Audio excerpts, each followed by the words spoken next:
नमस्कार प्यारे बच्चों, मैं विजय। बच्चों, आज हम लोग BSc final year paper third discrete mathematics विविक्त गणित में chapter number 3 relation and function संबंध एवं फलन के इंपॉर्टेंट क्वेश्चन लेकर के आए हैं। बच्चों, हम जैसे जैसे इंपॉर्टेंट क्वेश्चन देते जा रहे हैं आप प्रैक्टिस करते जाइएगा, ठीक है। और इसका पीडीएफ आपको एप विजय सर क्लासेस में मिलेगा। आपने यदि अभी तक ऐप को डाउनलोड नहीं किया है तो जरूर डाउनलोड कर लीजिए। ये क्यूआर कोड आपको दिया हुआ है प्यारे बच्चों। चलिए आइए आज का क्वेश्चन की शुरुआत करें। देखें, सबसे पहला देखिएगा, यदि आर इनवर्स तथा एस इनवर्स क्रमशः संबंध हो, आर तथा एस के प्रतिलोम संबंध हो, तो सिद्ध कीजिए S O R inverse is equal R inverse O S inverse. इसको करके जाना है आपको। यदि आई पूर्णांकों का समुच्चय हो तथा समुच्चय तथा संबंध x R y is equal x minus y एक संपूर्णांक हो, तो सिद्ध कीजिए कि आर एक तुल्यता संबंध निरूपित करता है जहां एक्स वाई बिलोंग्स टू आई। ये तीसरा खास करना है, यदि आई शून्य रहित पूर्णांकों का समुच्चय हो और संबंध आर इस प्रकार परिभाषित है कि एक्स आर वाई, यदि x power y is equal y power x जबकि x y belongs to I, तो क्या संबंध आर तुल्यता संबंध है। इसको भी करना है प्यारे बच्चों। यदि आर तथा एस समुच्चय एक्स में तुल्यता संबंध है तो, है ना, तुल्यता संबंध हो तो सिद्ध कीजिए कि आर यूनियन नहीं है। प्यारे बच्चों, ये इंटरसेक्शन है, ये गलत प्रिंटिंग हुआ है।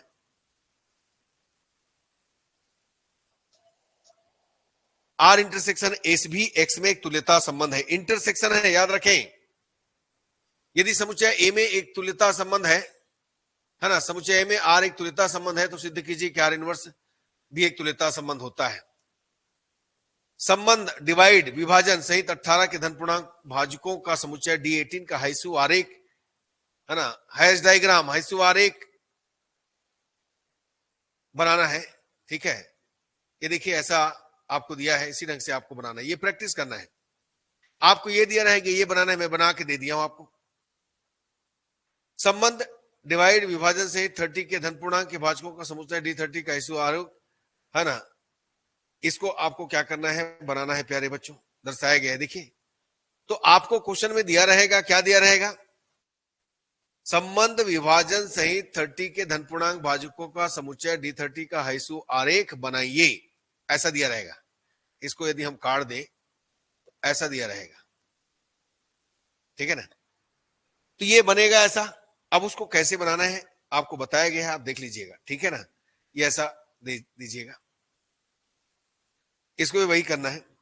सिद्ध कीजिए कि सभी धन पूर्णांकों के समुच्चय एन पर संबंध ए बी को विभाजित करता है। यदि ए एक पूर्णांक सी का अस्तित्व इस प्रकार है कि ए सी इज इक्वल बी, तो ए डिवाइड्स बी प्रकट किया गया हो तो वह अंततः क्रम संबंध है। एक पोसेट अधिकतम एक शून्य अवयव और अधिकतम एक एकक अवयव रखता है, ये देखना है। मान लो ए स्क्वायर रिक्त समुच्चय तथा पीएस इसका घात समुच्चय, तो दर्शाइए कि पीएस सबसेट एक लैटिस है। मान लो N is less than equal than, एक अंतः क्रम समुच्चय है, इन प्राकृतिक संख्याओं का समुच्चय तथा लेस देन इक्वल देन प्राकृतिक संख्याओं के मध्य छोटा या बराबर है का संबंध है, तो दर्शाइए कि N is less than equal than एक लैटिस है।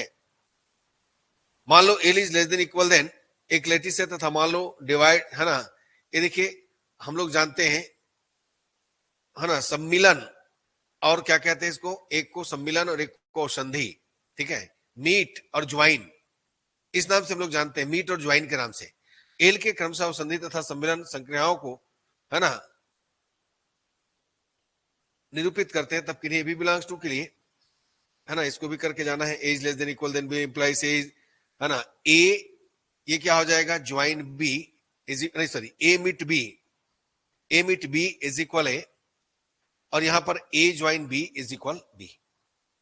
इसको भी करना है प्यारे बच्चों। L is less than equal than एक जालक है तथा एबीसीडी बिलोंग्स टू एल, तब निम्नलिखित निहिताएं लागू होती है। A is less than equal than B implies C is less than equal than D, implies A join C is less than equal than B join D, A mid C is equal implies, है ना, देख लीजिएगा यहां less than equal then जो भी होगा गलत यहां पर प्रिंटिंग हुआ है, ठीक है, बुक में देखेंगे पता चलेगा। दर्शाई कि एक जालक द्वैत जालक होता है। यदि n+1 एक अधिक या अधिक कपोत वस्तुएं इन कपोत कोष्ठ में रखा जाता है तो कम से कम एक कपोत कोष्ठ या 2 कपोतों को शामिल करता है। इसको भी तैयार कीजिएगा। दर्शाइए कि 13 व्यक्तियों में कम से कम 2 व्यक्ति ऐसे हैं जिनका जन्म एक ही महीने में होना चाहिए। ये कपोत सिद्धांत से आपको बनाना है। दर्शाइए कि 1000 व्यक्तियों में कम से कम 84 है ना 2 व्यक्ति ऐसे हैं जिनका जन्म एक ही महीने में हुआ था। ये भी है ना, कम से कम 84 में क्या बोल रहे हैं, 2 व्यक्ति ऐसा है जिनका जन्म एक ही दिन। देख लीजिएगा प्यारे बच्चों क्वेश्चन, एक कक्षा में न्यूनतम संख्या में कितने विद्यार्थियों की आवश्यकता है निश्चित करने के लिए कम से कम 5 एक ही ग्रेड प्राप्त करेंगे यदि 4 संभावित ग्रेड ABCD है। सिद्ध कीजिए कि 10,000 व्यक्तियों में से कम एक व्यक्ति ऐसे जिन्होंने ठीक एक ही समय में 1 घंटा मिनट सेकंड में जन्म लिया हो। ये सब आपको देख करके क्या करना है, जाना है। ठीक है, तो प्रैक्टिस कीजिएगा प्यारे बच्चों। ठीक है, मैंने क्वेश्चन दे दिया है, आपको प्रैक्टिस करना है। ठीक, इसका PDF एपीजे सर क्लासेस में अपलोड हो जाएगा, देख लीजिएगा। ठीक, धन्यवाद बच्चों, नमस्कार। आलेख एवं समतलीय आलेख, ग्राफ एंड प्लेनर ग्राफ। एक आलेख जी में शीर्षों के घातांकों का योग जी में कोरों की संख्या के दुगुनों के बराबर होता है। एक आलेख में विषम घात के शीर्ष सदैव सम संख्या में होते हैं।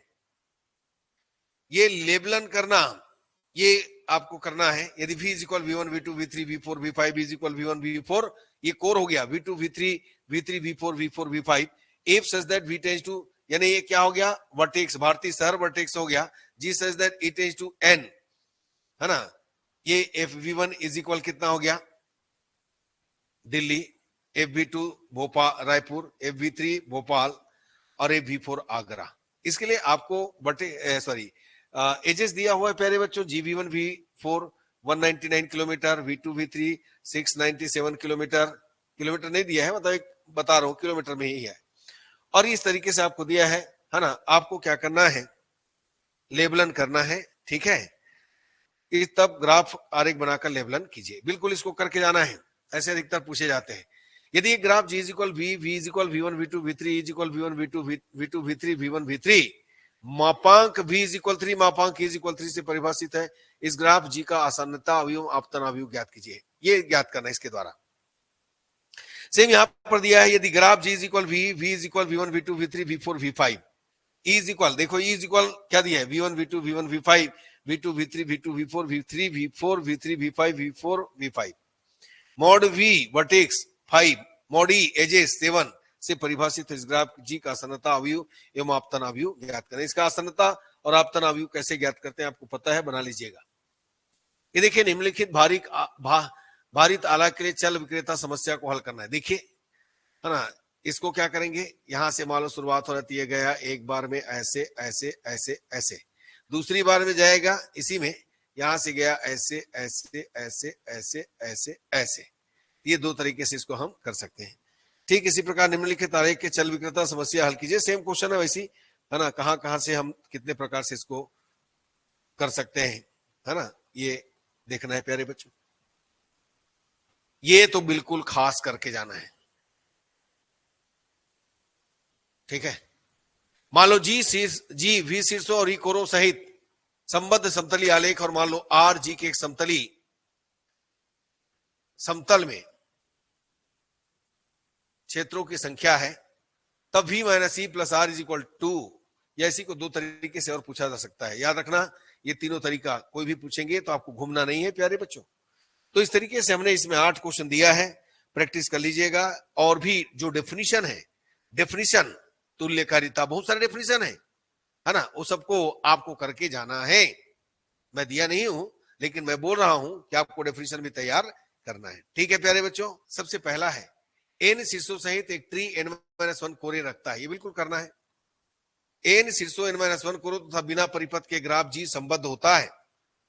ठीक है, ये इसका डायग्राम बनाना है, याद रखिएगा। ये सबको वृक्ष के रूप में निरूपित करना है।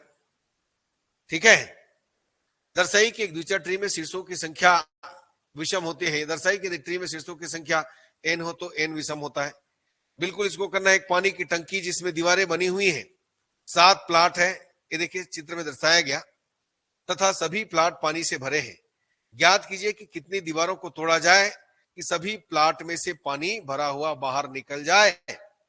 तो इसको भी आपको क्या करना है, बताना है। ठीक है। और एक और क्वेश्चन है प्यारे बच्चों, निम्नलिखित ग्राफ की जाति और शून्यता ज्ञात कीजिए। ठीक है। तो इसमें हमने 7 क्वेश्चन दिया है, इस पूरे को अच्छे से कीजिएगा। और स्टार्टिंग में है ना, ट्री की परिभाषा है, ट्री की जो डेफिनेशन है, नियत ट्री, छंटन ट्री और बहुत सारे ट्री है। तो इसका डेफिनेशन और एक एक एग्जाम्पल बिल्कुल दिमाग में रखिएगा।